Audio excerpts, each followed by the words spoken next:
Permits are now available for recreational vessels at Kealakekua Bay State Historical Park with specific conditions.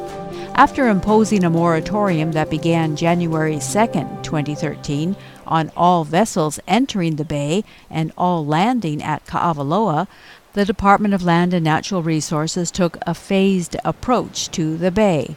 Swimming and snorkeling have continuously been allowed in the bay without permits, and in January, after management jurisdiction of the bay was transferred from the DLNR Division of Boating and Ocean Recreation to the Division of State Parks, permits were issued to commercial and non-commercial vessels to merely transit the bay entering from an outside location.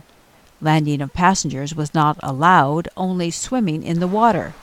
Next, in April and May, the division authorized the 3 previously permitted commercial kayak guided tour companies to resume operations with strict permit conditions.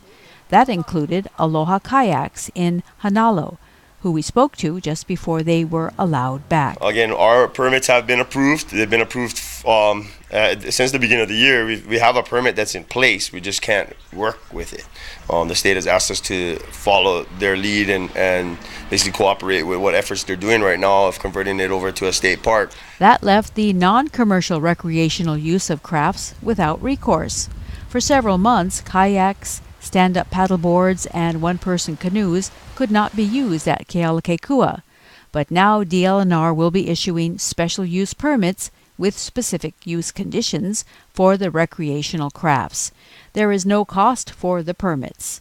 DLNR says many of these users have been contacting the department for months to ask when they could resume their personal recreational hobby to paddle in the bay.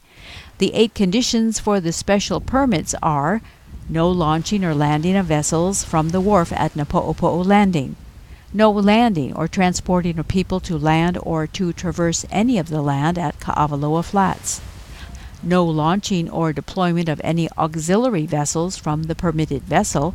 Swimmers are allowed in the water but not to access Ka'awaloa Flats. Motorized vessels are to operate at a no-wake speed. There shall be no damage to any live coral or tampering or interfering with other marine life and mammals. All legal distances are to be maintained from marine mammals. If an emergency landing is required on land within Kealakekua Bay, the DLNR Hawaii State Parks Office must be notified within 24 hours of the landing and report the nature of the emergency and the need to land. These conditions may be changed due to resource management decisions. Violation of any of these permit conditions may cause the revocation of the permit. DLNR says special use permit request forms can be obtained by emailing the State Parks Permit staff at jacqueline.m.velasco@hawaii.gov.